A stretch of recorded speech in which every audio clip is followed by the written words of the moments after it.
But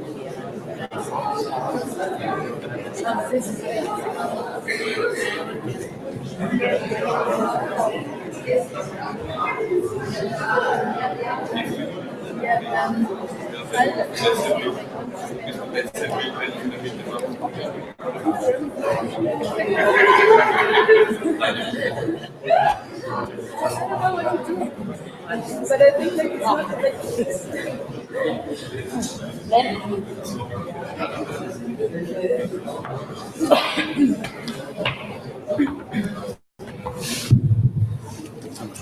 Hello, good evening, ladies and gentlemen, dear friends and comrades.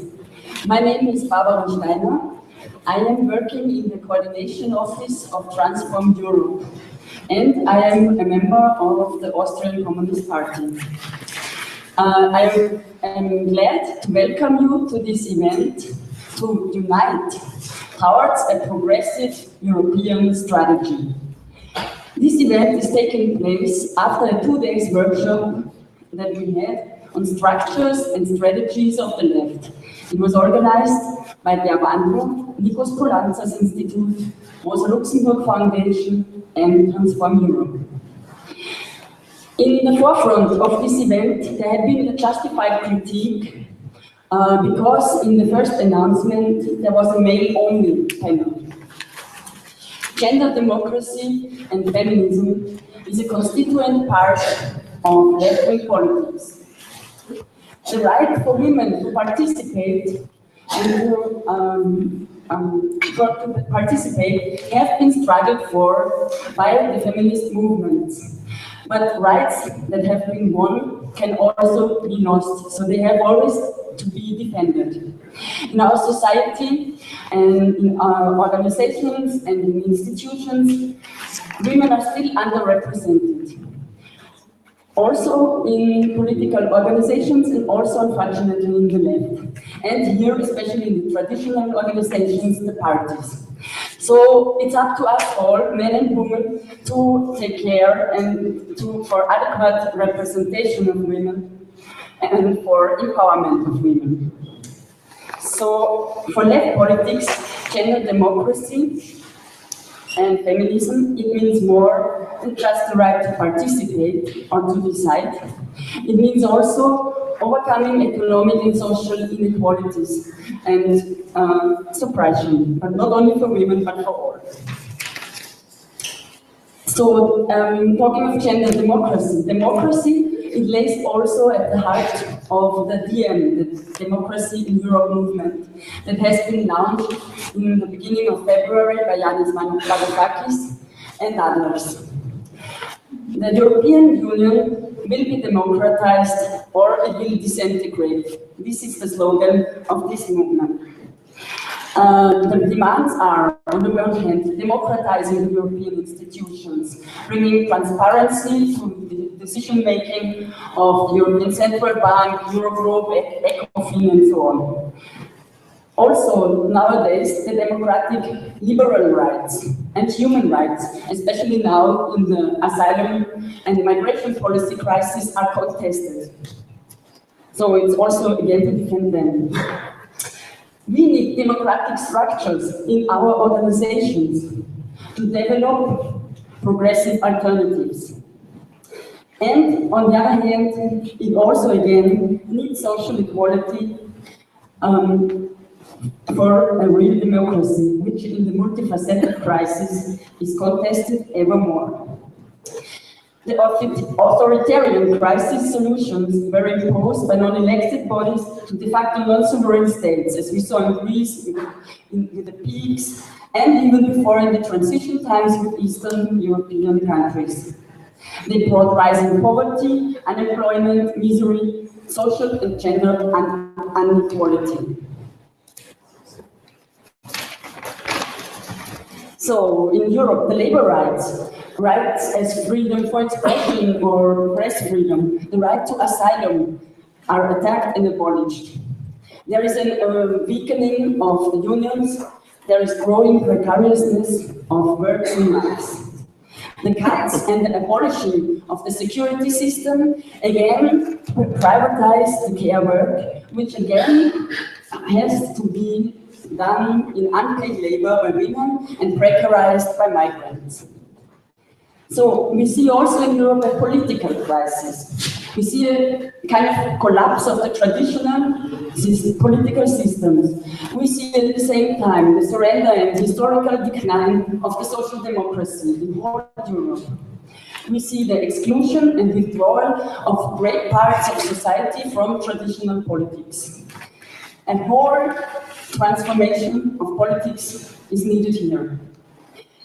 The extreme populist, the nationalist right, are on the rise. They are not longer on the sidelines. They are gaining power. Nationalism, racism, anti-Semitism, and anti-feminism are growing. Not only in Hungary, the right is strong and growing also in Austria, France, Denmark, and Poland. They gain way over 20%. The populist right is also gaining in Slovenia, Scandinavia, United Kingdom, Latvia, Belgium, Switzerland, and now even in Germany. The austerity and the current neoliberal interpretation of the crisis and the crisis of migration and asylum policy fuels the growth of the extreme and populist right. Europe is the enemy of the nationalist right. And European integration, today there was released a new Eurobarometer study, you might have heard it. European integration loses its meaning for major parts of the societies. Well, but I want to finish with a spotlight on the growing progressive and social movements, and in some countries, the gains of left parties. I mentioned here on the movement side only the recent right to water movement, the anti-TTIP movement, with 250,000 marching in Berlin, for example. The ACTA movement, the European anti-austerity strike in November 2014, Occupy, and the solidarity with the refugees movement. So, and since Syriza came to power last January, there have been electoral gains of the left in Turkey, the HDP, in Spain, in Portugal, the left is now supporting the left government, in Scandinavia, also in Poland, and very recently in Ireland. And at regional elections also in Germany. After the defeat of Syriza last July, there had been a disappointment and mourning among European left-wingers. A defeat about whose reasons one can discuss. Also critique is justified and especially comes from our comrades in Greece themselves. A discussion in solidarity on what to learn from these experiences amongst us is necessary. But the Syriza bashing is not at all justified, especially by us, outside Greece, who could not manage to change the balance of powers or influence our governments towards a just agreement in Greece. There had been broad European-wide and even global solidarity movements with Greece in 2015.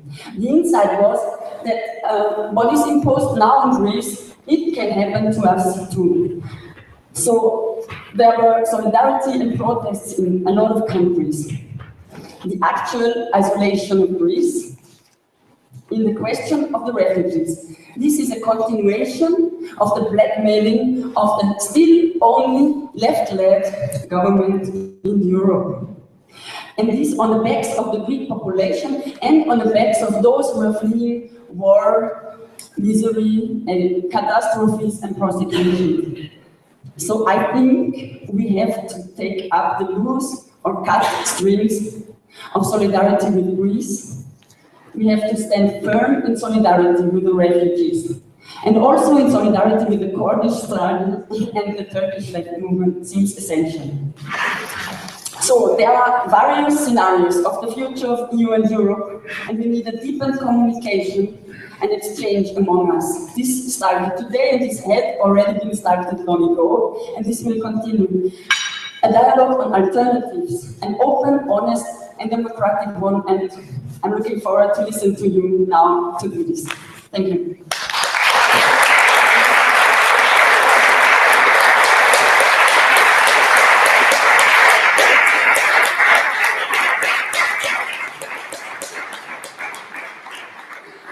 Thank you, Barbara, for the introduction. Welcome everyone in this hall that looks like the heart of capitalism. I hope you still don't feel too uncomfortable being in here. My name is Fayad Mulla, and me and my colleague Platsch from the Wandel will guide you through this evening. So we wanted to have an interactive discussion here, and we decided to use this tool you see up here on the beamer wall called Slido. So not like every discussion where we have this question from the audience at the end, you can always ask your questions posting on this beamer wall at any time. So we of course know that this will exclude some people who don't have a smartphone or are not, I'm looking at Walter because I know he doesn't have one, who are not that familiar or used to these new technologies, but also includes a lot of people that really are used to it, also people that are not here tonight because this event is live streamed, so you can post your question from anywhere in the world. So if you want to do it, just go on the website slido.com and enter our hashtag #ProgUnite, and you can post your questions there. And we're also having some polls during the discussions, and we will let the results flow into the discussion.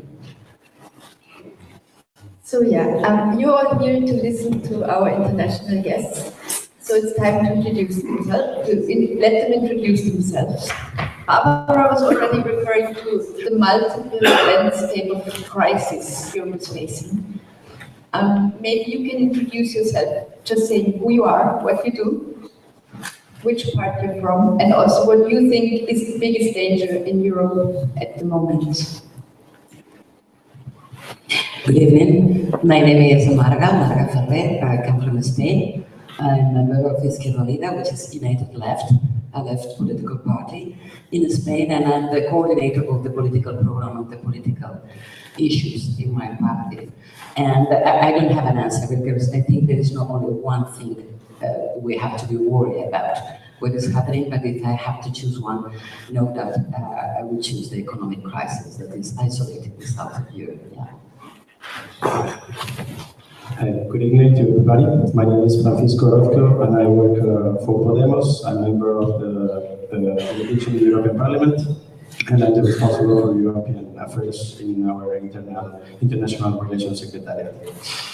I think that coming from a party that has not even 2 years and 2 months of life, I could just say that our role could be fight against the inequalities all over the world in this sense, and also to shorten the distance between people and the institutions. Good evening. My name is Maria Manuel Mulla. I come from Portugal, Porto, specifically, and Bloc de Esquerda, left bloc party, left radical party in Portugal. And as for the Europe, I would say that, well, I forgot to tell about what I am doing in the local coordination and also national coordination member. As for the European level, we are deeply concerned about the debt crisis and the treaty, budget treaty that we are facing these days, especially with our budget concerns in Portugal. Good afternoon. My name is Nasus Iliopoulos. I'm from Greece. I'm a member of the political secretariat of Syriza, responsible for labor policy. And besides the economic crisis, I believe that the major problem, the major crisis we are facing at the moment is the racist backlash against the refugees in Europe. Good evening. My name is Helmut Scholz. I'm a member of the European Parliament.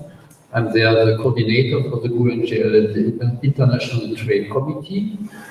So TTIP is one of the issues I'm daily engaged in. Referring to the European question, I'm worried that we are in this moment are losing our values and the solidarity in Europe, because if we don't have enough time for reconstruct European policies, we will not be able to answer these big challenges ahead of us. Thank you very much. So Europe is facing a lot of crises, multiple crises everywhere. And so you might guess that this would be the time for the left to reach out, to reach the people. And what's happening is that there's a huge divide between people going to the left and going to the right, but most of the people are going to the right side. So we have a poll now for you, where we want to ask you, so considering today's state of the European Union, would you strengthen its federal approach, retreat towards the national state, transform both the nation states and the European Union, or do something else? I hope it works for all of you, and while you're still discussing. Exactly. Now you can vote on your smartphones or at home, wherever you are. Just give your best shot. And while you're still thinking about your answer, I want to maybe ask Nicos and how you would respond to that picture that we've seen a bit about these questions. Wandel has the slogan of "a different Europe is possible." That can mean a lot of things.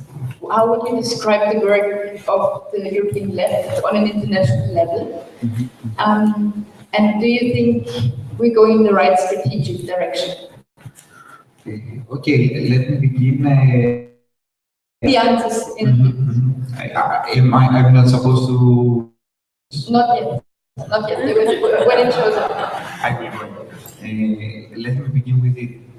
If we could put into a phrase what we mean by economic crisis, I would say that the current crisis is a procedure of redistributing wealth and power in favor of capital and against of the social majority.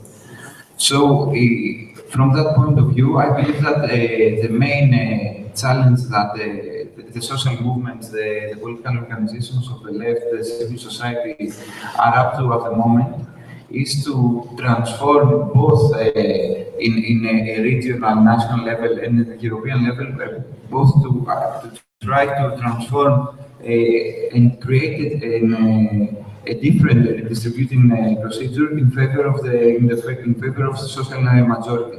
It's not just about an issue of fiscal consolidation. It's not just about an issue of public debt. It's that we are facing a procedure of capitalism restructuring in order to create a more authoritarian and more offensive capitalism. They're asking for us to learn to live with less, not only in amounts of money, to live with less in order of dignity, to less dreams, with less hopes and so on. And against the neoliberal less, we need to construct a social more dignity, more solidarity, more hope. 25 years ago, when the Maastricht Treaty has been the fundament, the basis for the treaties for the European Union, the German left criticized the way of how these bases, these fundamentals had been constructed. He said it was a wrong approach. We can't create a common currency without giving it an economic, a social, etc. basis. And that time it was proclaimed that create the more coming together of citizens.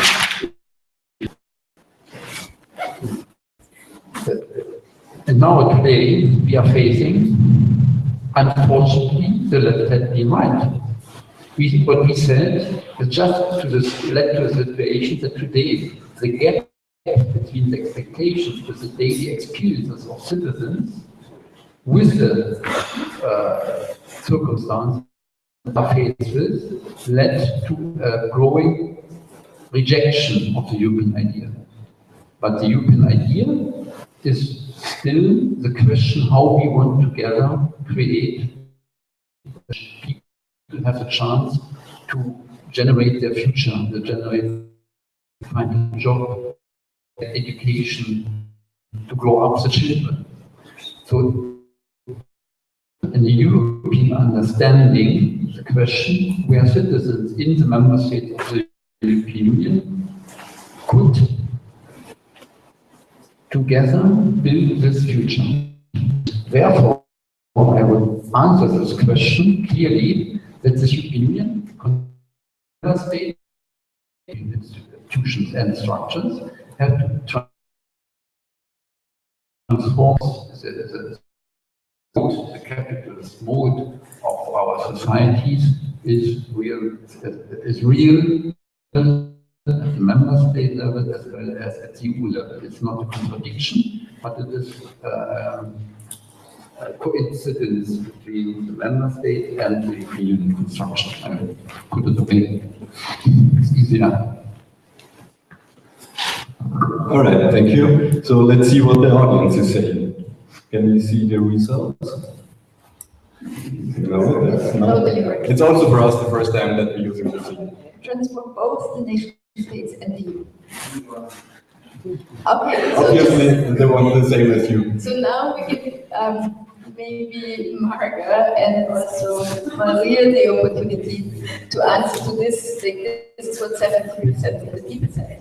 And again, I'm referring to the slogan of Wandel, a different Europe is possible. Obviously, people also want that different Europe. They just don't want to go either the way we have it or just retreat. They want a different Europe. So how would you think, which strategy are we having to go that way? I think, in a very humble way, it's my personal opinion, that the first things we need to believe is that, of course, it's possible an alternative. When Margaret Thatcher instaured this idea of the tin, I know there is no alternative. The capitalism is the only way. And most of the population believed her. They were so wrong. Of course, it is possible. History is not people who can change everything. And of course, there is a different way of doing things. The question is, transform both, of course, national states and the European Union, but also because it's a necessity. Greece has demonstrated to us that it's not possible to change the things only in one country at this moment. I don't believe in the socialism in one country anyway, but if I believe it, it's not possible.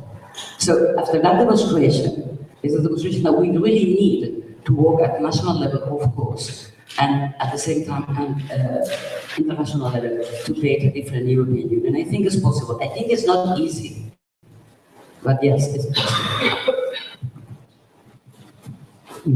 I do also think that, yes, of course, it's possible. I mean, it's not only necessary, but needed. I mean, we have to change the institutions that we have and to make them useful.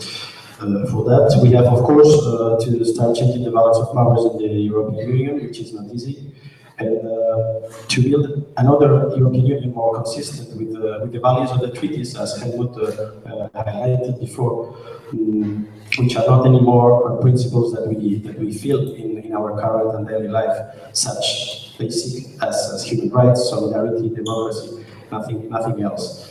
And of course, things like the ones that we have been paying attention to last week, for example, with the Brexit, when we confirm that the European Union accepts that we could not be able in the whole European Union to touch the tax haven that means the City of London, first, and secondly, that the migrant European workers, I can talk about Spaniards, but also Austrians or Greeks or Portuguese ones, they're going to be, I mean, their social rights will be undermined by England.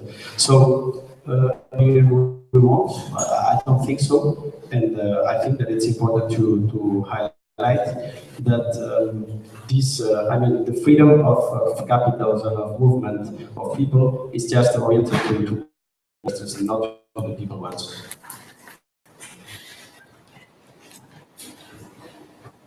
Well,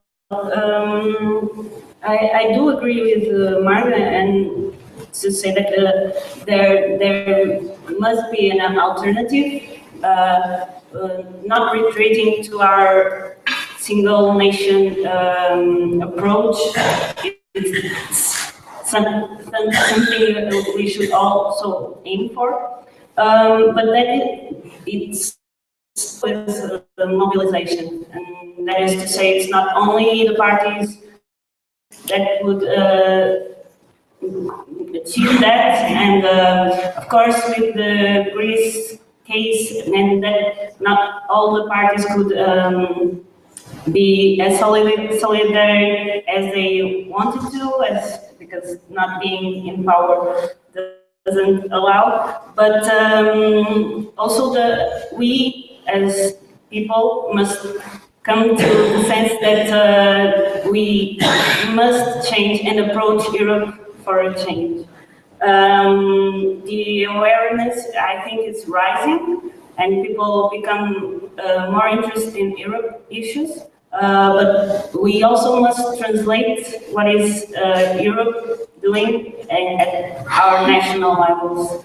And translation of the European work is really important for this strategy, so people get closer to Europe as well. Thank you. Thank you also for these questions already. I think those questions that won't be included in the rounds, there will be space in the end for the top questions to be answered by our guests. Because now it's filling up, which is really nice. But let's go to the next round, also when you're posing questions now. It's called the State, Democracy and Political Participation. A lot of people are frustrated with how politics works. They don't believe in the whole system anymore, and then they turn away. But they're not totally lost to politics often, they just turn to social movements, which is a very sexy term for something no one really knows what it means. And now we want to ask actually our guests how their relationship as a party is towards social movements. But also you in the audience, like if you have a question really special about the social movements and how's the position for parties towards social movements, like for example towards Bloc UPI, for example, how they can work together, are there synergies or are they like having completely different strategies? So feel free to post your questions now. Yes, and in the meanwhile, maybe Francisco, you can talk more about like the relationship of Podemos with social movements. I think that will be interesting for everyone.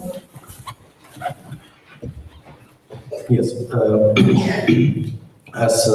as you probably know, Podemos was founded after the aftermath of the Indignados movement in Spain, movement which had not, at the moment of the demonstrations, starting by 2011, not an articulated collective subject in the Spanish society, but yes, full of social movements that were working on the different issues. Together with that, we felt how an increasing social majority was in Spain going towards other needs and understanding that there was a need for change.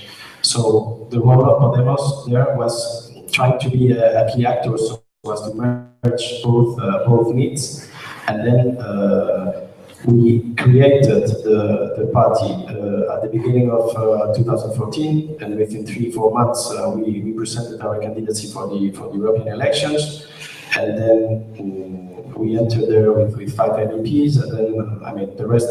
I think that maybe you know a bit of our short history. We try to be really humble on how to understand the roots of what we are living now. But for that, the main and the most important thing is to be always and remain very close to social movements. Indeed, we come from there and from many different backgrounds, and that's what makes like we say, it's like normal citizens from different backgrounds trying to make politics, not because we like making politics, but yes, because we felt that the moment had come to change things, because we couldn't afford anymore what we were living, at least in Spain. There is there was just top questions about social movements. Where did it go? Well, here it is. The left is to connect effectively with European social justice movements. What are the strategic priorities for such convergence?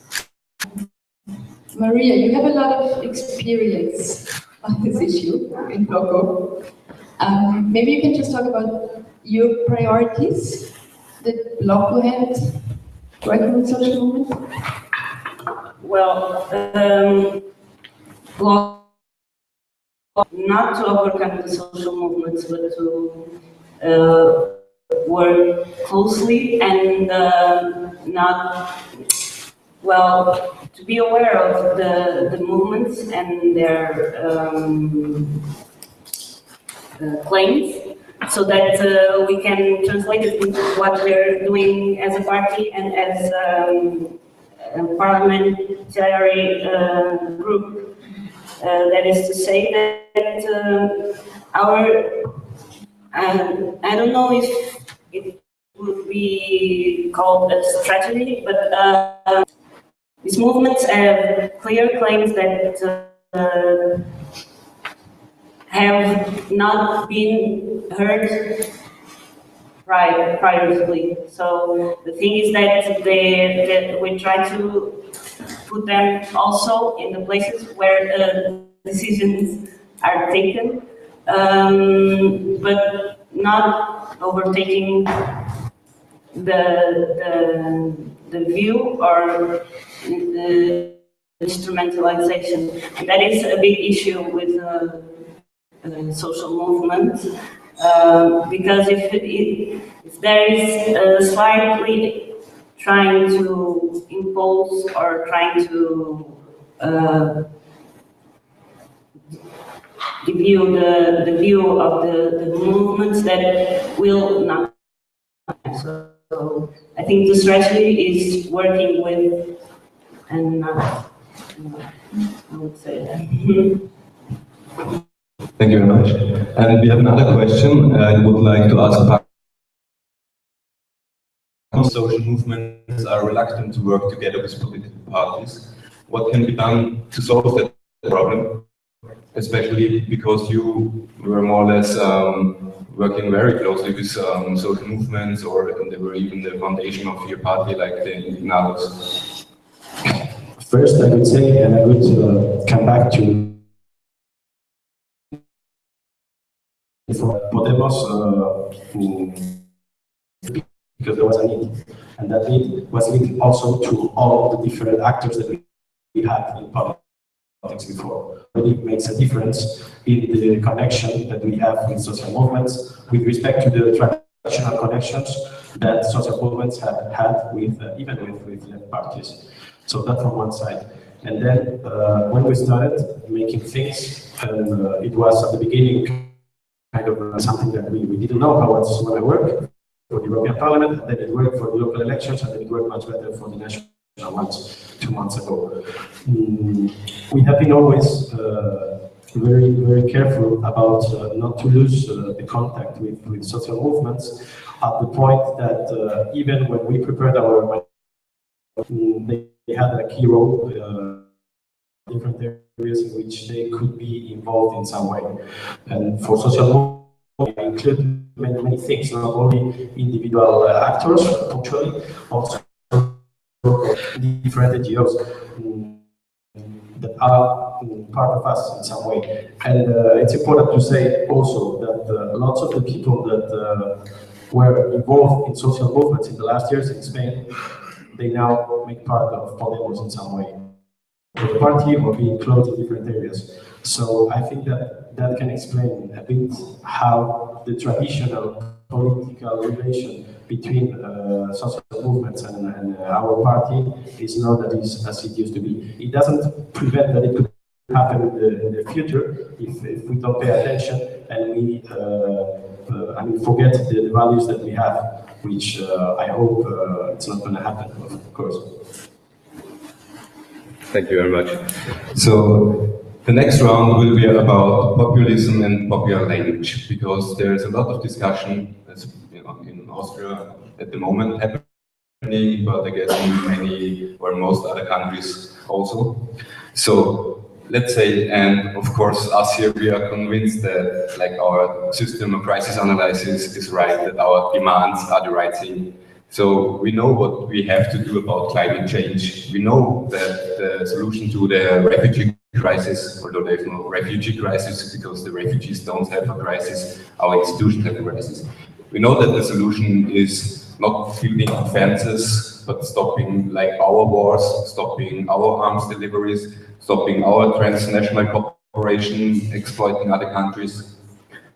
We know that the solution to unemployment in a more and more automated world is the reduction of working hours. Or we know that the solution to get better or more funding for governments, for civil society, is fighting tax frauds. So if everything what we say is right, and even most scientists and economists say the same thing even at the moment, so why is it that we are not winning or nobody's listening to us? So and still there are the Trumps of the world who want to build walls everywhere. There are the Straches who always blame the foreigners and the refugees for everything. There are the Höpkes from the German AfD who is talking like it's Third Reich all over again. So is it populism or popular language that we are missing? And we also want to have our next poll now, asking you about this question, how we can use popular language or populism. So the question is, versus populism. Should we start naming our opponents more offensively? And if yes, who are they? Yes, it's the system, it's the capitalism. Yes, it's the radical right. Yes, it's the political case. Yes, it's the elites, the 1%. Or no, I don't like this idea to really name out our opponents. So, start with it.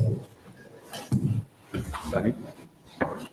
Yes, I'm continuing. I'm just sitting here. I don't know how you feel in the audience, but it's like you have to move a lot between the questions and the... I'm not used to this.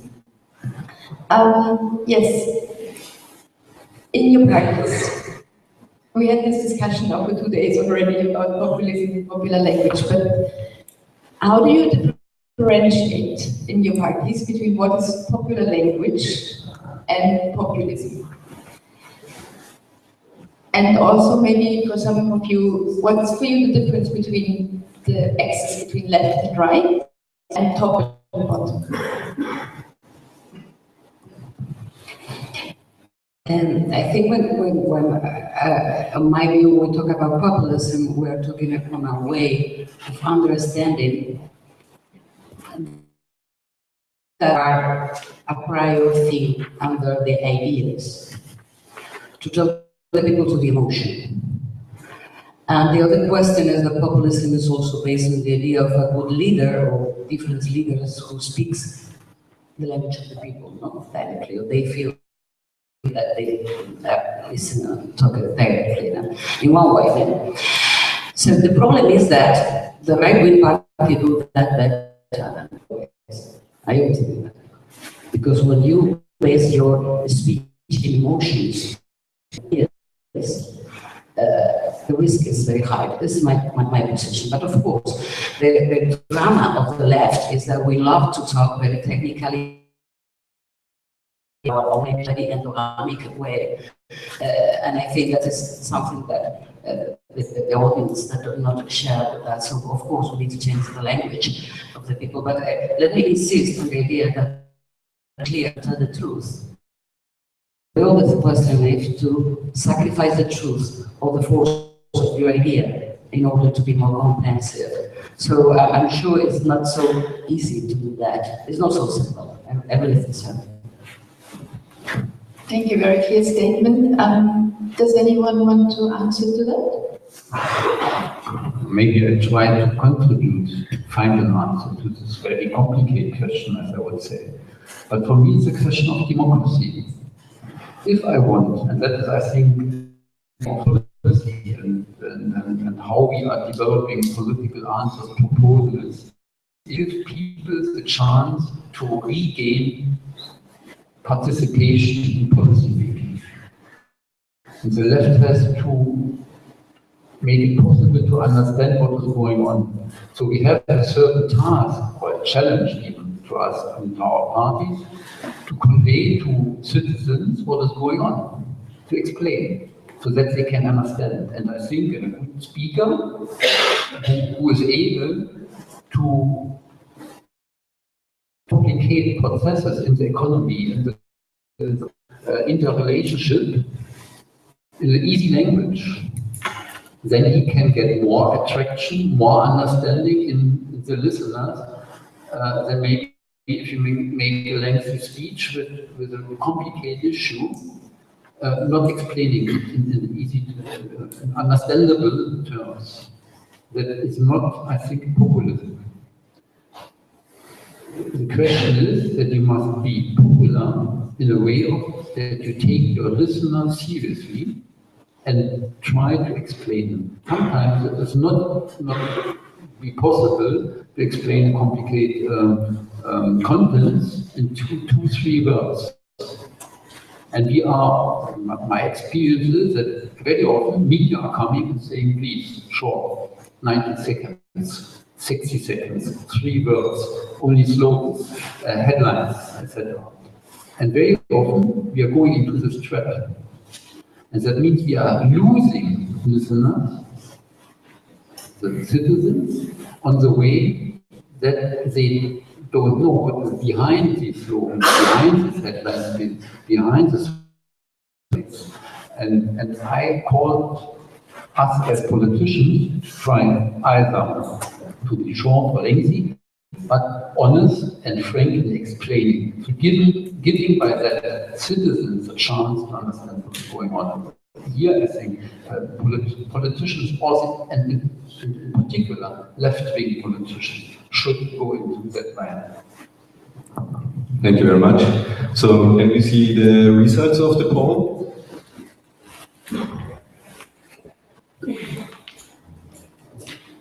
So, yes, it's system, it's capitalism.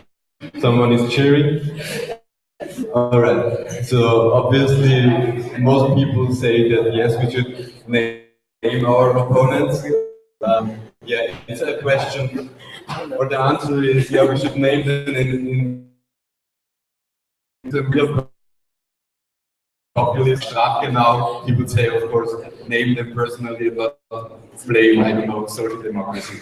So maybe Paco and Nassos, because your parties use a lot of popular, they reach many more people, a lot more than the left-wing or progressive parties are able to reach.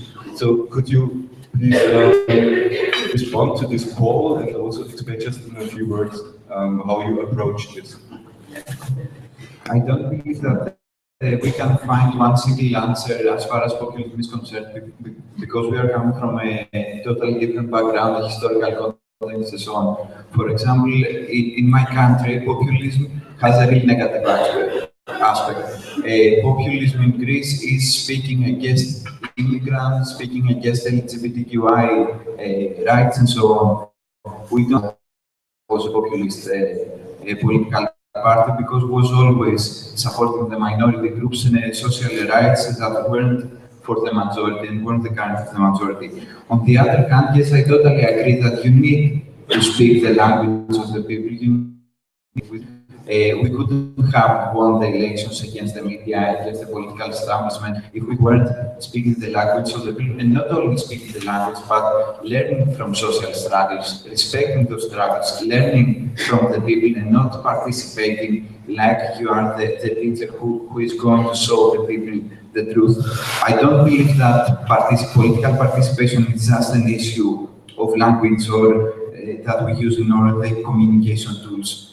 Politics, it's not mainly about preaching the truth. This is religion. Politics is mainly about political practice, and through political practice showing that you can change the world, that you can transform the social relations is showing in everyday practice that yes, we can win, and another world is possible. I believe that this is the main tool and not just the language or the media that we are using. So, Paco, also maybe you could say something about, because you're naming your opponent by name, or at least you talk about the La Caste a lot. Yes, as you probably heard, Podemos doesn't use the traditional left-right axis, so as to understand where do we position it as, even if it is clear. And because have consequences over everyone, of course, and the problems are in the system itself. That's why also we talk about this casta, which means that the institutions should serve to the needs of the people, yes, and not to the needs of the banks or the specific people. So, from the wording issue, it is important that for us communication has been a major issue. To, of course, as Nicos was saying right now, to feel, to be close to the people when you address to them, to identify and to define their problems. Because there's no need to use difficult words and difficult language to understand. The goal of Hebrew language is just not to make it in the perfect way. In that sense, we do that these words of austerity, for example, that probably it was something quite complicated to understand. It's something that has been imposed by the media, by the European institutions, and it's quite simple to understand what is behind. No? But to understand it and to explain it to the people, you have to explain and to identify which the problems are, and to tell, no, that's austerity. It means that they are trying to convince us that a social state is impossible, more or less. They are trying to make social impossible that welfare state that we have been building for decades. So, is it that populism? I mean, we are okay with that. Populism is interpreted like that. One thing that we do consider it's a big danger, and Marga was referring to that before, is how Eurosceptics from one side and the right wing overall had very well interpreted how it works. And that's something that from the left we have for that communication and language are elements. Thank you. Some more comment on this sample. But sorry, there's a question from the audience. Maybe you can also relate to this. Why is left populism not able to get a lot of votes from people who aren't satisfied with government's economic systems in general? How to change it? I wanted to refer that we should have a look into the history. In certain circumstances, we had already a time that also a left populism. And if the left populism is not explaining what is, it can lead to an answer by people, by citizens, in a totally wrong direction that we should not forget. Because I agree that it is a system, but who is the system? So we have to be explicit. We have to name with names who is doing what in today's European policy. Let's concentrate on European Union issues, or European perspectives, etc. So in this way, and why the left populism is able to get a lot of, when the left is voted, the left is always then voted if the circumstances are so bad, so critical, that there seems to be no alternative. That was true in Greece. Other countries, when the left is coming to power. So unfortunately, citizens obviously are not electing left parties in a situation when we have economic growth, and there seems no big problems in the society, then they are voting conservative parties, etc. So in this way, we are obviously not convincing enough that our proposals, our alternative, how the society should be constructed,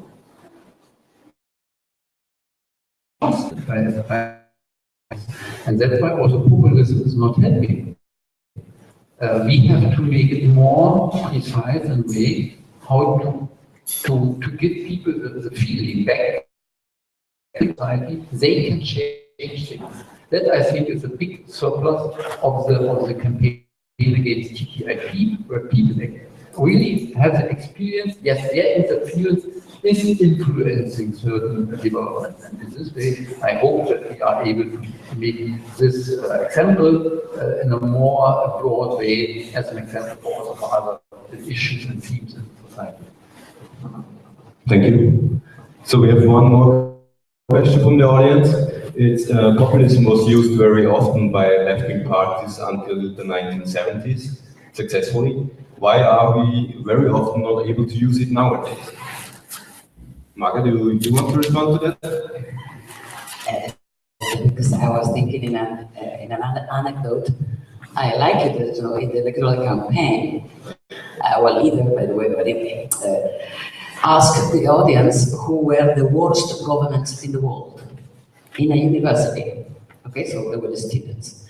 And the students said Venezuela and North Korea. And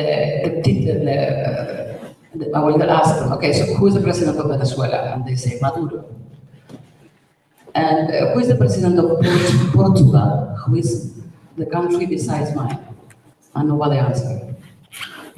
Does anybody knows how is the government in Portugal? Nobody answered. Don't let them think for you.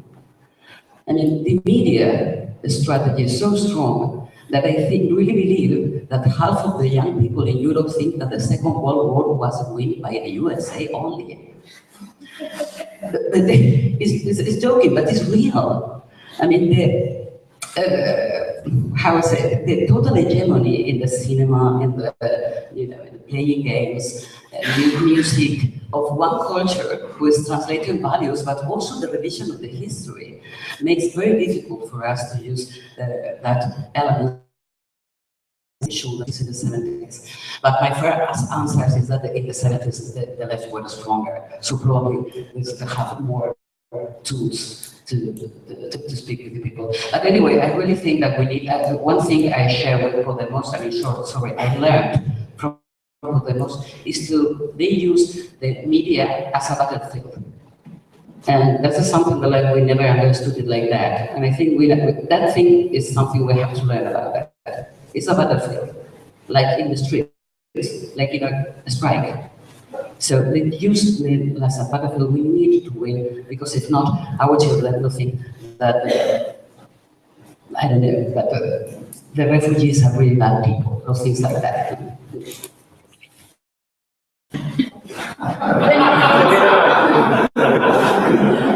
Do you want to respond to that, Marco?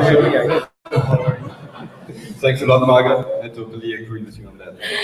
So, the next round we have about the Social Democrats and us. So, if you look at the programs and election manifestos of social democratic parties or socialist parties, they mostly don't sound so bad at all.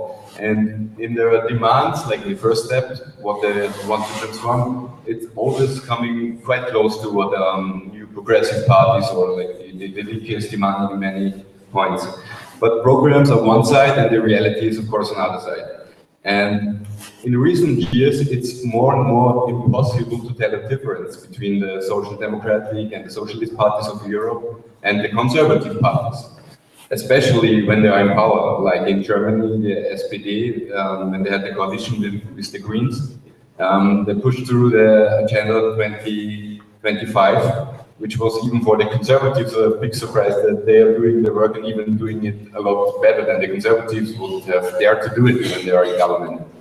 So we really have to start talking about how our position is towards these socialist and social democratic parties, because they're not making social democratic and socialist politics, but still occupying a huge part of the seats in the parliaments, in the regional parliaments, in the public space, in the media and everywhere.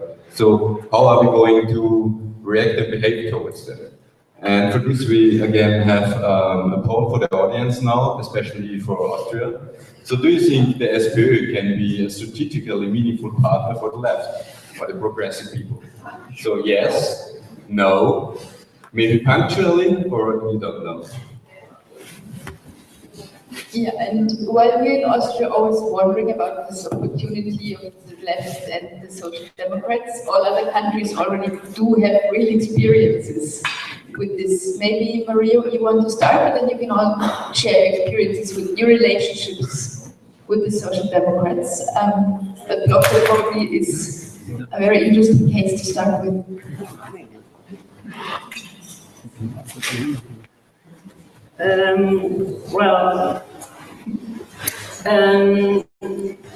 I do not agree that the social democrats programs are progressive.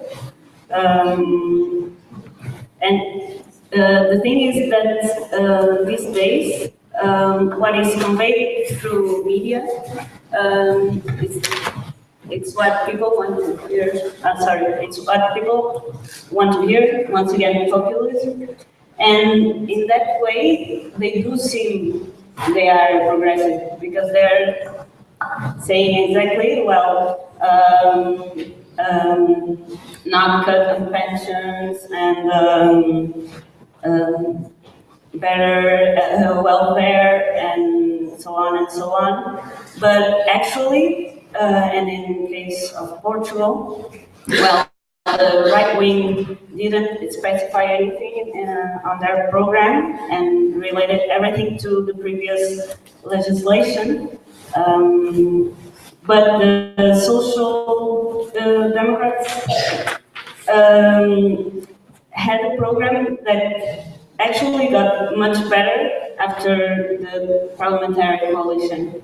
We had this deal that put down a lot of specific measures that could relate to people's life that weren't thought on those programs or were briefly sketched but not down to. So from our experience, it is possible to have a minimum understanding as long as there's a minimum base as well, because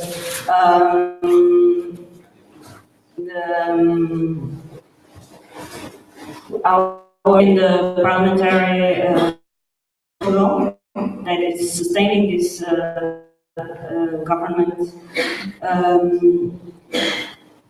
only went through because the change society had the view that something needed to be changed, and social democrats during campaigning weren't clear about their goals for and local mainly could specify clearly what were the things in which we were willing to compromise as other things that were regaining of not welfare and not more, and also deprivatizing some of the privatizations that were done. This was really were also aiming, and the Social Democrats able to do that before Bob gained power with that. So I think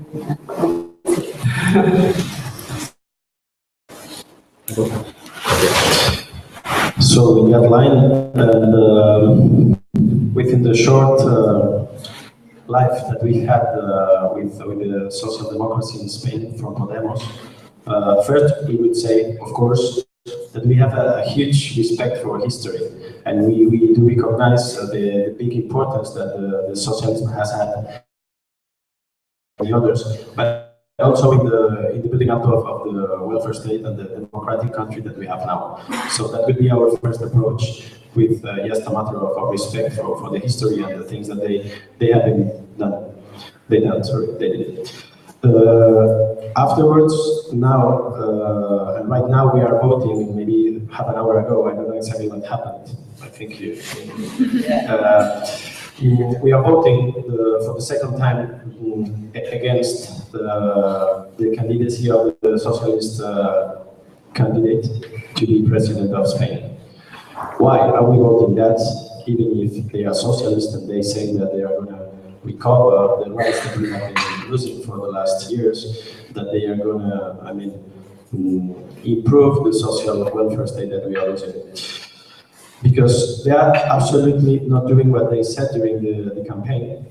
Their economic agreement with one partner coming from the right, and I would say far right within some elements, it's a continuation of the antisocial budgets and antisocial principles that the Popular Party has been implementing in Spain.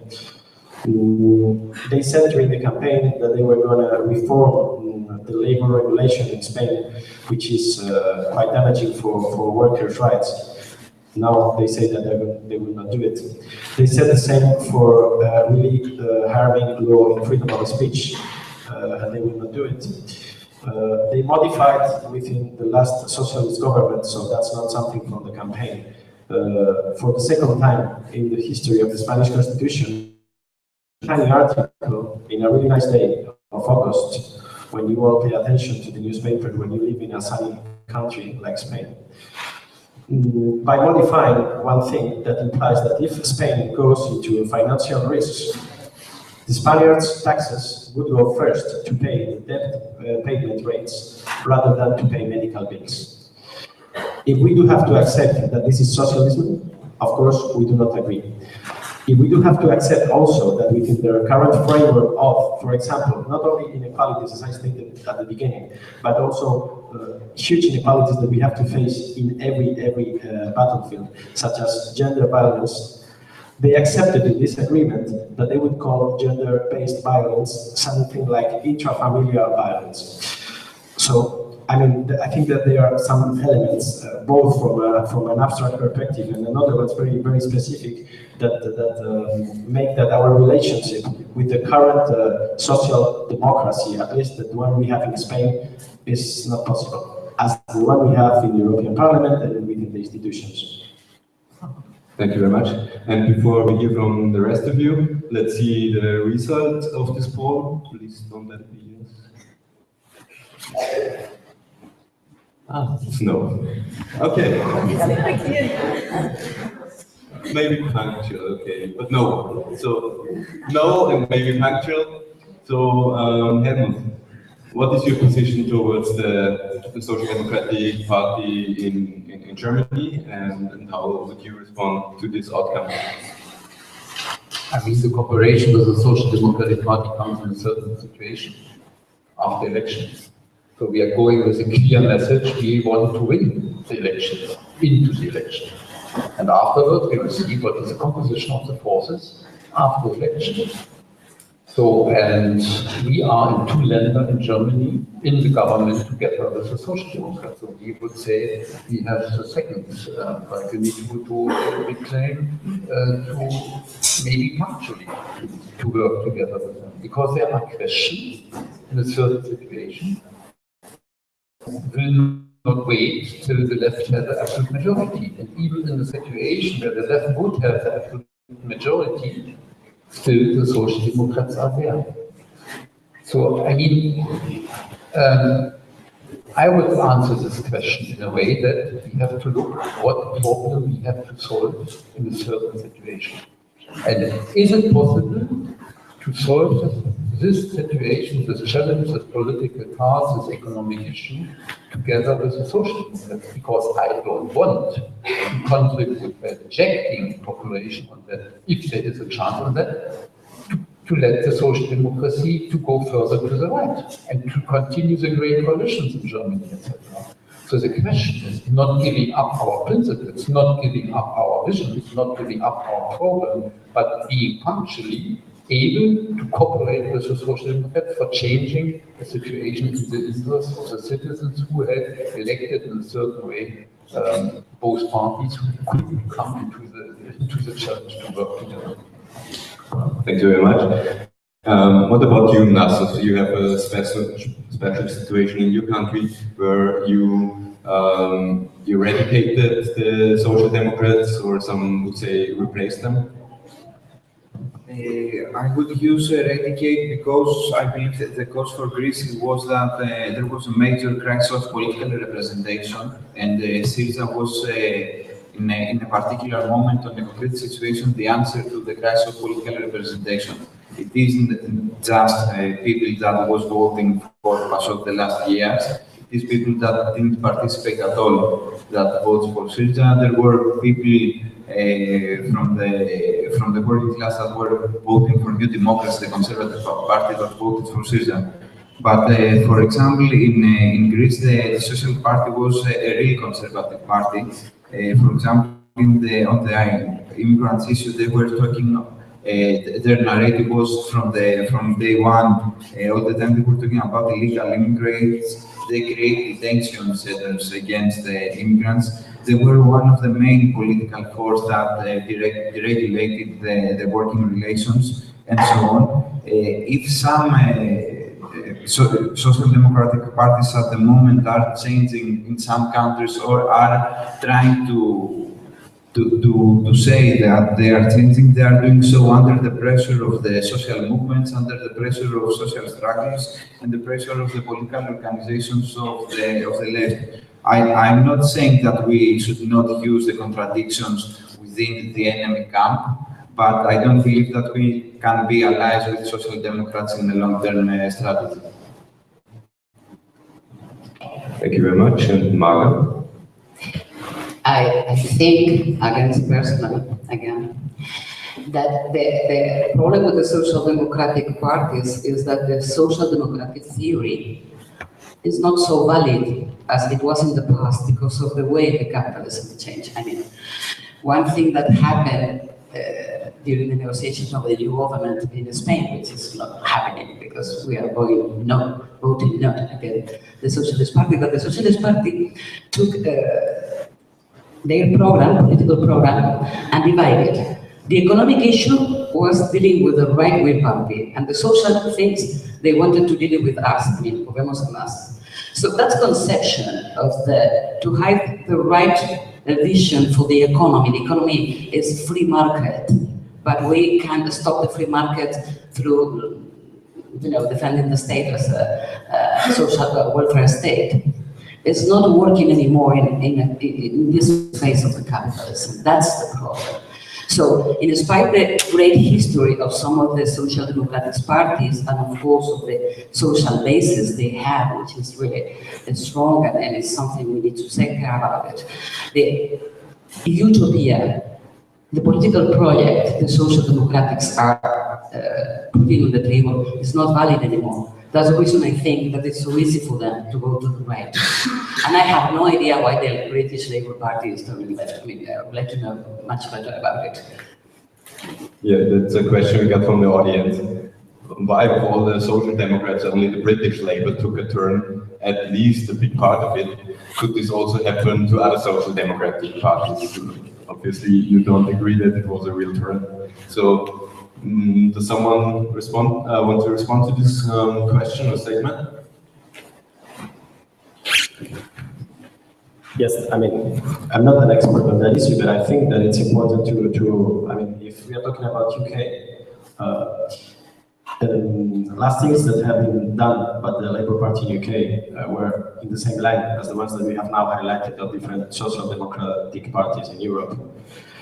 And we have in the United Kingdom quite progressive political force in Scotland, which is not exactly the same.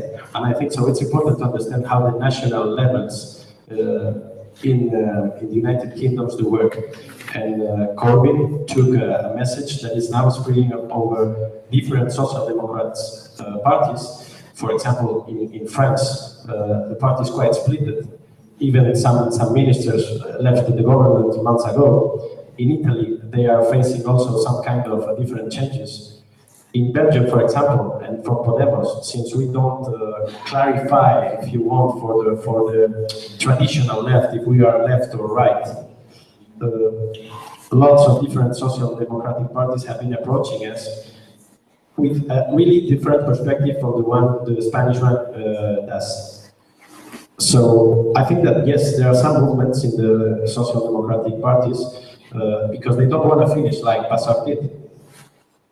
And if they keep going the same way, if they continue with the big coalition that we have, if they keep proposing also, as the populars are doing in Spain, to maintain a government, just to keep it, because what they do want is to keep the power. This morning we were talking about also political issues, and I was stating that from Podemos, one feeling we have is clearly that it's not that they don't care about us fighting in the streets, about us making lots of demonstrations. Really, they cannot tolerate the fact that normal people goes into the institutions. That's the thing that they cannot tolerate, because we are talking about a corrupted net of people doing things. We have the president of the current commission, which is under.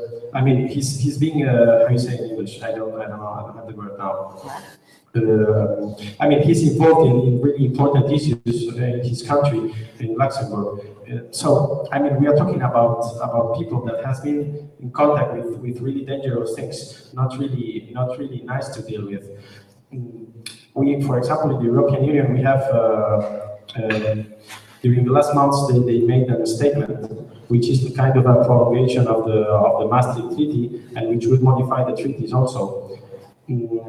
5 persons stated which the economic rules should be for the next years in Europe. None of them, except the president of the European Parliament, was elected democratically. And that one, the one of the European Parliament, didn't choose any of the committees, any of the democratic procedures that we have internally inside that democratic, the only one institution within the European Union. So I think it's important to understand that, and also to understand that when we talk about social democracy, they are ruling in the European institutions. We do not have to forget it. Thank you. We've collected a lot of questions by now on this board. Maybe we can see the top questions. I've also seen this like really, how many? 43 top questions now.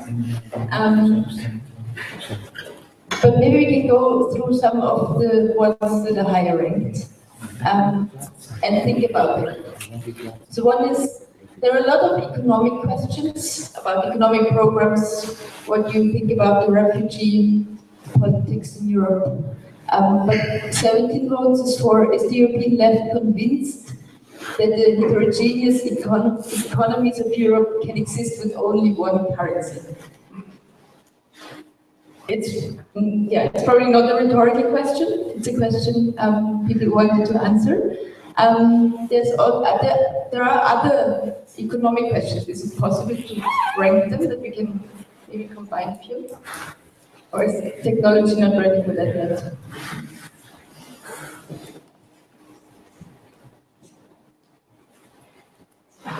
Yes, and like if everyone who sees this last question, is it possible to stop asking offensive questions? If you cannot respect the participants, then you shouldn't be here. I think I've seen a few, and I would say the same. It's probably for people who sit behind their computers at home, but it would be very nice to stop offending people on our side. You're not welcome here.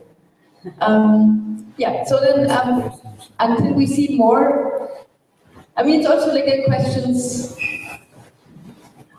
For example, this one. Why are the countries who suffered economically more from the financial crisis more likely to go to party left than countries who suffered less? It's not related, I guess. Anyways, I think I've seen a lot of questions related to economy. Maybe you can just relate also to the single currency we have. Okay. I think we should just take the highest ranking questions. Yeah, sorry, I'm just... So the one with 17 votes is the European left convinced that heterogeneous economies of Europe can exist with only one currency? So it's not addressed to anyone in person, so who wants to respond to that? And also Nassus wanted to have a short response to the copying question. Okay. I want to add something on the previous question according for the Labour Party. I believe that there will always be contradiction inside each and every political party because the political parties are expressing a social relation. Corbyn was able to win in a kind of different Labour Party, was able to create a different Labour Party because he changed the rules through a grassroots mass mobilization and participation of people. He didn't win the Labour Party of the MPs, and it is still open to see how this conflict will end up. We need to remind that there is an ongoing conflict at this moment on the Labour Party between the new grassroots that is emerging and the MP. Yeah. When you answer, I think this is what I was looking for. The debt problem has been mentioned several times. How to address it? The currency question. I mean, we are in a situation that we have the euro.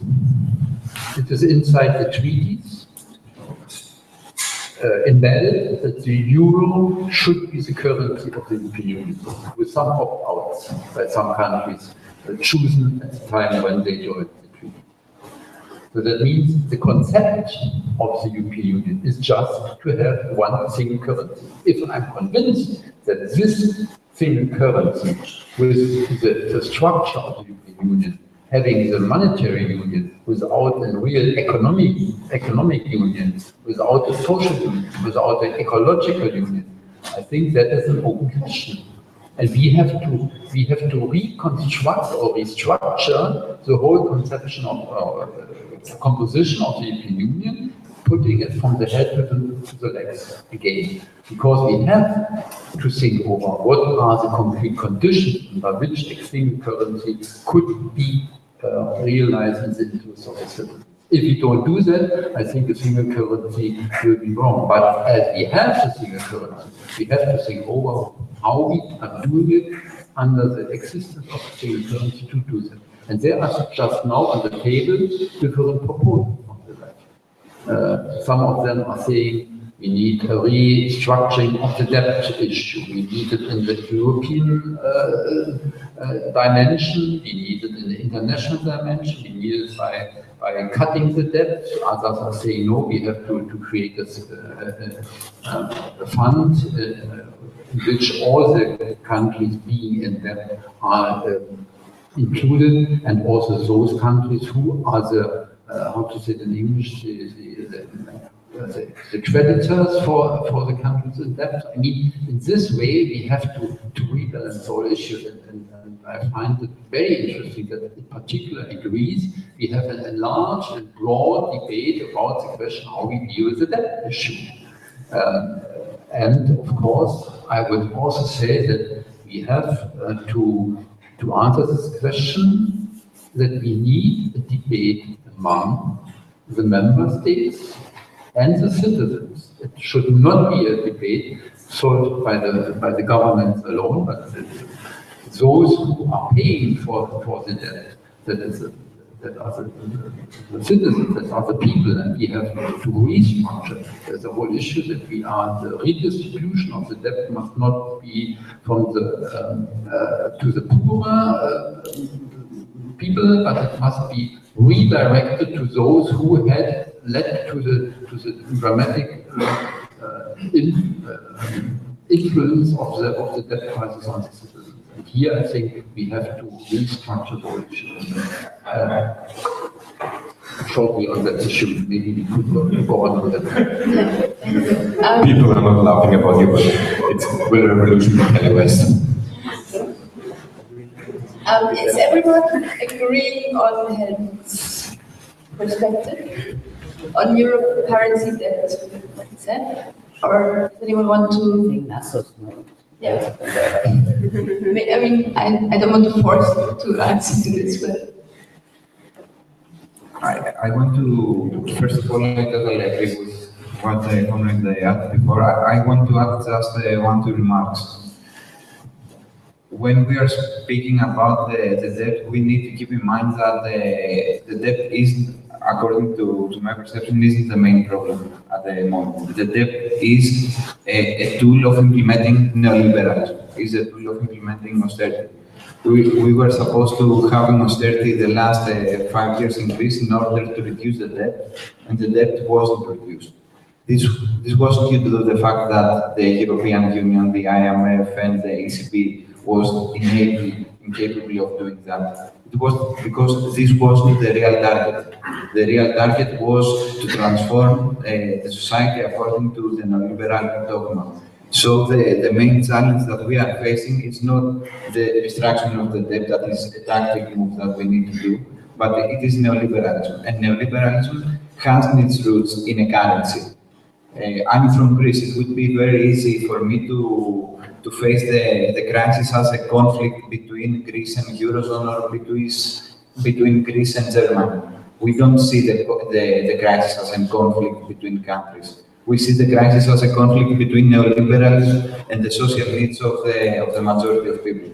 We know that even leaving a common currency, there could be still the political balance of forces within your country, within your society, that will implement neoliberal policies. And so this is the real task that we need to overcome, and this is why we can have a common strategy, because we have a common enemy, and it is the narrative of the neoliberals, that are the Germans versus the people in Spain or in Portugal or in Greece and so on. Thank you very much. So let's go to the highest ranking question we have right now from Agnes. How can we organize ourselves in a democratic and inclusive way, but still be able to act quickly and decisively? So maybe Paco and Marga, you want to respond to that?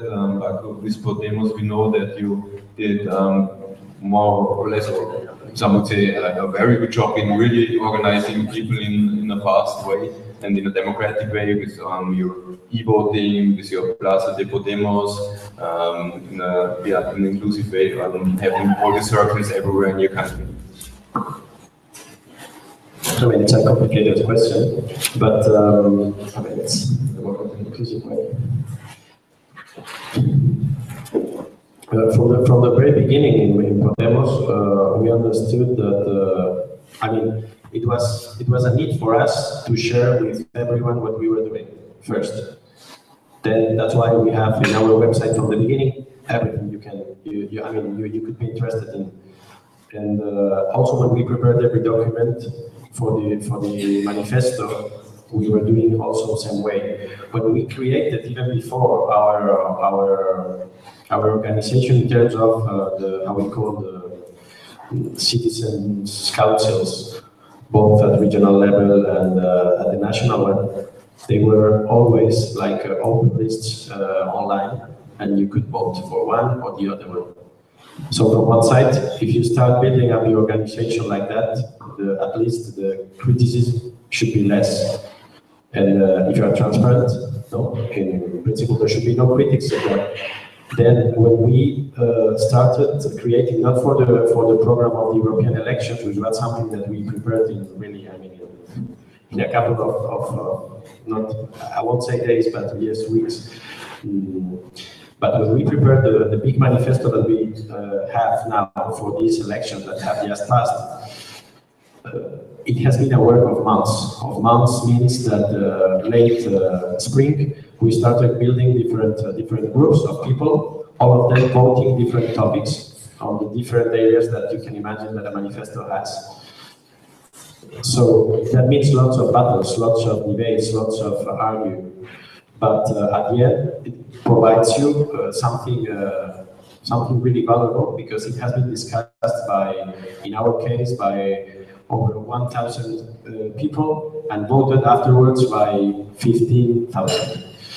So we do believe that this is the way. Of course, we can improve and make even more democratic ways sometimes. I could have loved that it was not 15 people voting, but yes, 50. But I mean, we are used to other things. We are used to make things in another way. So I think at least we are in a positive line. I don't know if it's the best one, but it's a positive one. Thank you very much. And Marga? It's not that there is a contradiction between being democratic and at the same time very efficient and to act quickly. But I think there is not such a contradiction. Democracy is most basic idea, as you said, in the collective elaborating programs, process, and a quick decision-making process, and that can be made with the new tools in the internet and all the tools we use in Spain. I was surprised that some people said to me that in Spain we are using this very usefully. I mean, we use Twitter, Facebook, these new internet tools. I think from the indigenous movements came that. No? And I think we need to learn to use it more efficiently, because to act quickly and to connect with people who really are not in our personal cycles is an excellent tool to act quickly and to react to the reality immediately, and to create a new networks of communication with people you don't know, but you know exactly what you want to do, something against something. So that was really, I think we need to learn, and as an obligation, I mean, a political obligation to be more effective on that. But it's not the same. I mean, I think that democracy needs time to do it properly. Needs people talking face to face. Needs, you know, it's something more beautiful and something more slowly to arrive. But I think it's not a contradictory thing. Thank you. But, maybe we can delete the two questions here, that we can see some more high-ranking questions. There were some questions about the ecological dimension of left politics. The one that was highlighted was, should we talk about degrowth? But there were also questions about what is the viewpoint on ecological questions and capitalism? Is it a minor contradiction, or with climate change at the doorway, shouldn't it become like a bigger topic for the left as well? Who is actually doing work on climate change in your parties? Is there like a focus on climate change, ecological questions in any of your parties that you want to talk about? Maybe Helmut, you're nodding a lot. Yes, it's very high on the ranking policy making in our party. So not only discussing climate change, but in real terms what to do. So we have developed a so-called Plan B of the socio-ecological reconstruction of the economy. So that means in the horizontal line, all economic programs we are developing or alternative proposals must be ecological contested. And in this way, we are trying to rethink how is the relationship between society and the environment, of the human being and the environment. And here I think we have in programmatic terms to go further, because the left has to give an answer to that. So the left must be social, but they must also be in coincidence with the ecological and with the environment and with ecological challenges. So and that is then even declined down in the programs. I saw one question: what is the link doing in the regional government? So, for example, the exit from the coal in Brandenburg is just one of the examples where we are trying to come together with ecological challenges and economic development of this land in Germany. So just only one example. And here I think the left is really challenged to give much more attraction to these climate change, environment, ecological issues in their concrete political aspects. Marga, you were saying yes or no? I could only see your head going. No, I'm saying that we have to be honest, and we don't pay the attention that the issue of climate change has I don't know, but maybe I don't know, in Spain, I don't know, in Greece or in Portugal, the economic crisis affects so much the living of the people. I mean, the increases of poverty, lower salaries, that the environmental issues became a second thing. So honestly speaking, it's not a priority actually, at least partly. It has to be, but it's not.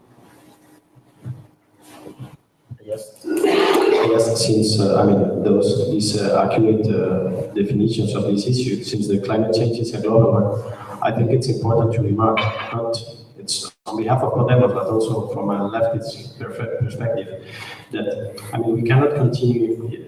We cannot impoverish the global south and then be alarmed that they come to Europe, for example.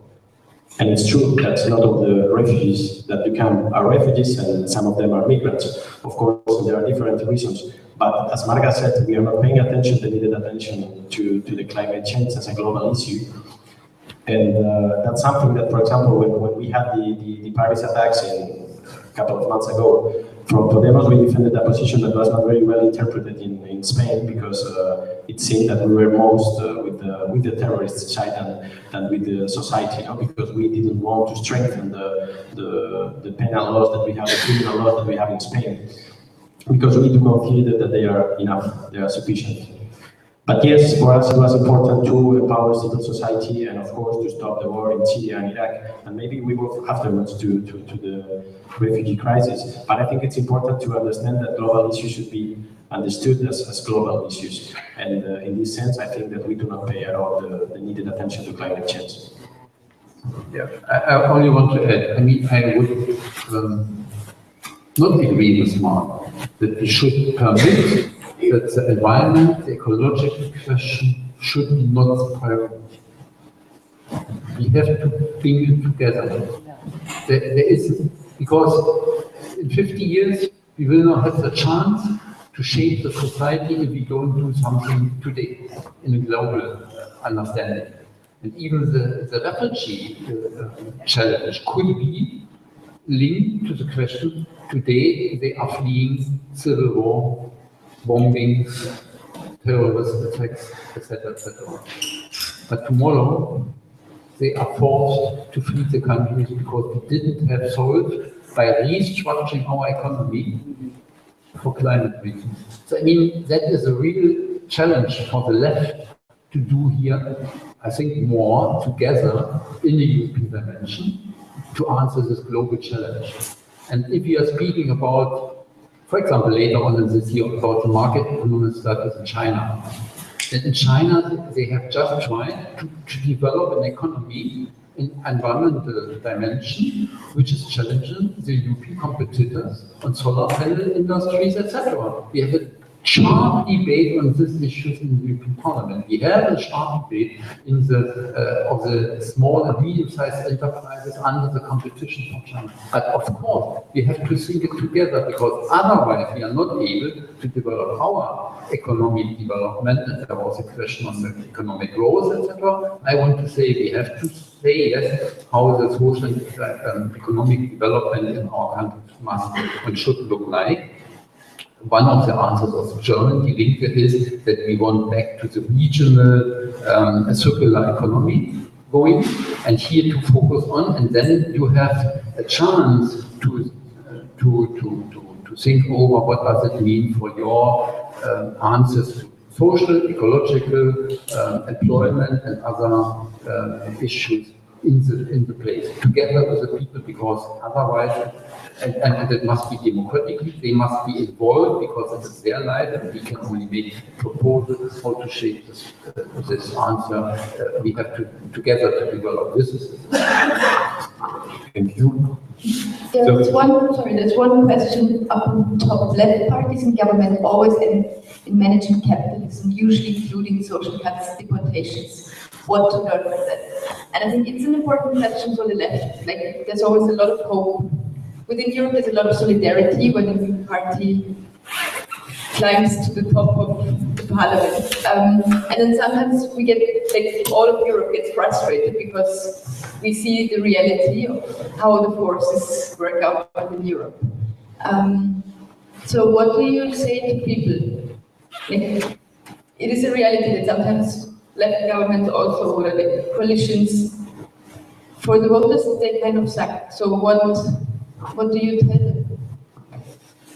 And also, how can you guarantee that it won't happen to you? I mean, four of you are not in government, but Syriza is in government, and many people say that's exactly what happened, or what Syriza is doing something they didn't say before that they're going to do.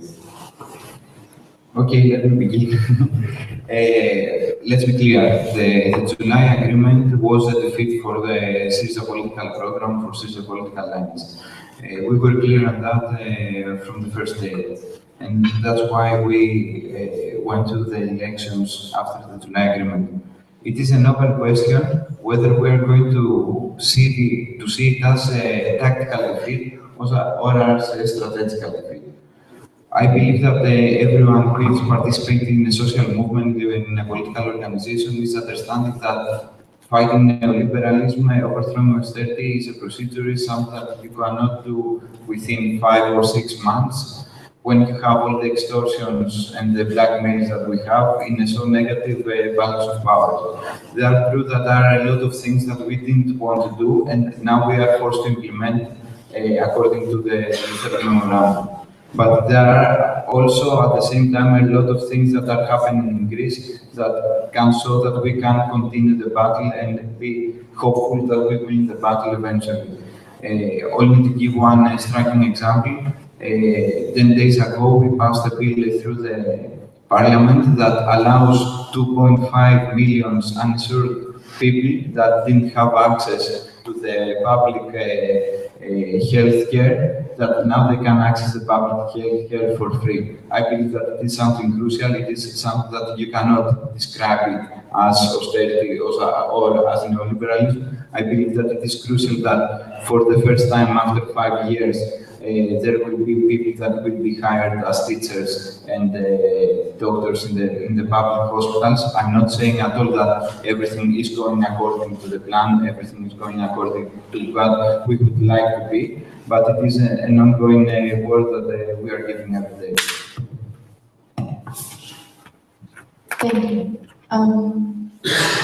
Paco, you're not in government, but what would you say? First, I would say that if we go into government, we would try, of course, not to do those things.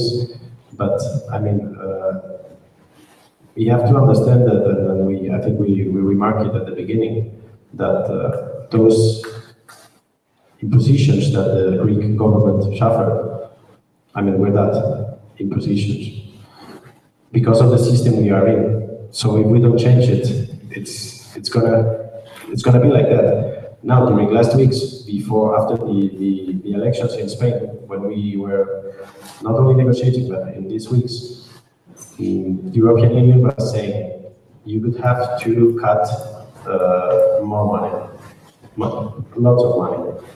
Of course, our position would be no, but afterwards, it comes the negotiations time as the former and the current Minister of Economy of Greece did, and they have to face those realities, and they have to face those realities in a really weak condition, where there's not even another government supporting them clearly, because even the other socialist or supposedly socialist governments are not supporting those things because they do not believe in the need of strengthen the welfare state.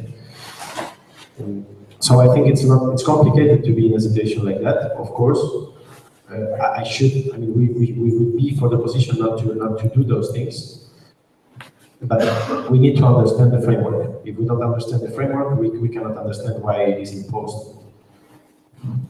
Would it change your answer if you just heard that Sanchez has just lost a second vote to become Prime Minister? The last one. Latest question. Update from the votes. Thank you for the update. I didn't read the question. I mean, it was okay, the update, that's it. Which was the question? What was the question? If you would say your answer after knowing the result. I mean, now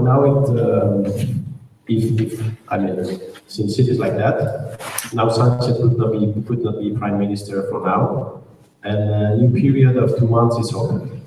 In this period of 2 months, normally it never happened in the Spanish democracy, so it's brand new. And in this period of 2 months, the king should find another candidate, whether we don't find a solution before. If not, we will go to elections probably by the end of June. So, yeah, I mean, if the other parties propose Iglesias as a candidate, why not? But it's going to be complicated because what the socialists they showed is not interested in having the left coalition with Izquierda Unida, with other parties. So I would say yes, of course, but it's not going to happen. I just only wanted to come back to the previous question, which is an essential one. With the left, when we are in the government, most of the time we cannot implement the 100% of our political program because we live in a capitalist system and it's not easy to do it that. One of the things I discovered, we are now in a government in Madrid with the Podemos and other social and individuals, and in the Barcelona city too, and in other big cities in the country, in the movements led by citizens. Anyway, we are in the government there, and one of the things I don't like is that the idea of it's a paradox, no? You have the support of social movements for a left government, okay? And when the left government does things wrong, it's difficult to criticize them from the left too. That's also because I have a different perspective. I think the social movements has to be kept independent because we need it on the streets if you do these things wrong in the left government. And these critics from the streets is something really needed in democracy. And I think the role of the social movements and political parties are different in that sense. And that we are suffering that in Madrid, that we need more people, in the streets pushing for more progressive policies because the government has not only the force or sometimes the will to do it. Thank you. Maria, people have been asking about you. They want to hear more from Doro. So do you want to answer next? Is there a question? It's still a question about what prevents you from doing things that you don't want to do if you become member of a government going into a coalition. Sorry, could you what prevents you from doing or making I don't know, austerity politics when you are in government? What will prevent us when we're... You know, the Euro institutions are quite strong and will try to force Portugal to do what they want. So, what can you do that this won't happen to you? Well, it's the same with as Podemos and with the more strength we gain and the more left parties are in power, of course, the more we'll be able to address this Euro question and this blackmail that is being put on us. And the more strength to avoid this framework, Paco was saying, will be addressed. But the thing is that these days with austerity, the main thing that is happening is that it doesn't even come to the most progressive of our ideas and the most fights against capitalism in Portugal, and our support to the government has to do with that now we are talking mainly about contexts and conditions that are in place now that go beyond of what we were hoping like 4 or 8 years ago. So we are trying to get back to where we were before we can go further and implement more of what our vision of superseding capitalism is, in fact. So let's say we're like in a drawback of what our left aim is, but that must also be done. Otherwise, we would have also right wings like vanishing even more than what we are vanished now. So it is to say that in some point we have to stop this. And the moment is now, it's when we're getting this equilibrium and this change of forces, that whether go left or extreme right. And of course we don't want extreme right, so we have to succeed on this government. Yeah. So that's it. And last but not least, Daniela. The question is always that I guess we should try not to go into the direction that we are giving up certain proclaimed aims, which we are offering during election campaigns to the voters. But sometimes you have then circumstances after these elections, and in particular the European construction, probably, in particular for Greece, it is true, but maybe it is also for other South European countries in the perspective the same, that the European construction as it is constituted will try in the West to dump down you on their conditions.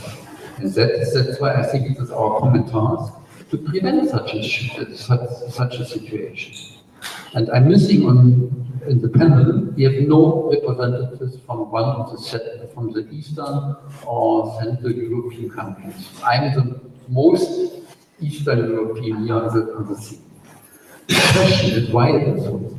So we have a weakness of the left in these countries because the experience of the people, of the citizens with the system before and the unsolved problems of the transformation processes which had been partly carried out by left parties just under these conditions led to the impression that the left is even the same wrong structure as the other governing parties. So, and they lost the ground. And just now there are the first hopeful new developments besides the Czech Republic. It's a different situation. But in all the other countries, let's look to Romania, let's look to Bulgaria, to Poland, Slovakia, etc. We have only very, very weak left structure. But to prevent together that the European institutions have the chance to influence these conditions of the left governments in Greece, in Spain, in Portugal, etc., is taken by the governments of the member states. It is not taken as a directive by the European Parliament, for example. There's a question that we have also a deconstruction of the existing treaties in the frame of the treaties is that we have a growing number of intergovernmental decisions. That means there are treaties, international law-based treaties between EU member states, and they are sold to the citizens as if it would be European Union policy. So the European Union is in a growing number of cases only the expression of the interest of the most strong governments, political and economic elites in the European Union.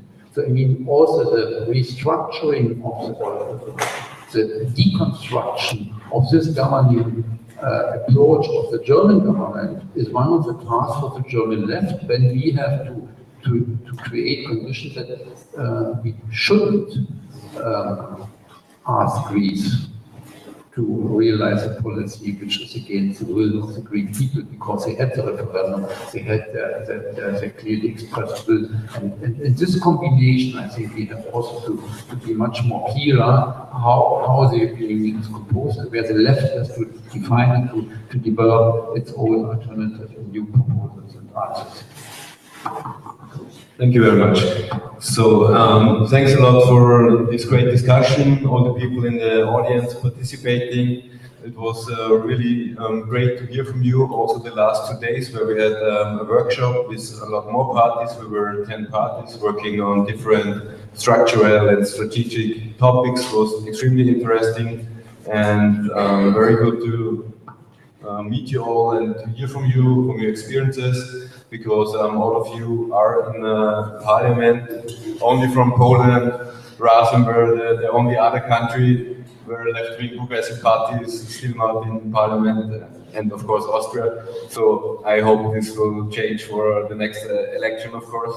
So thank you all. Have a nice evening. There is a smoker's terrace upstairs, and you can still chit-chat, of course, here in the room. Thank you.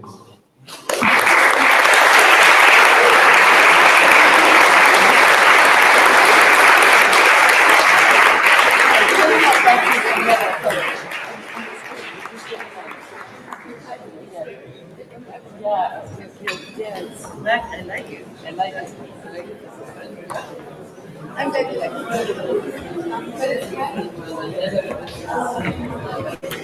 Thank you very much for being so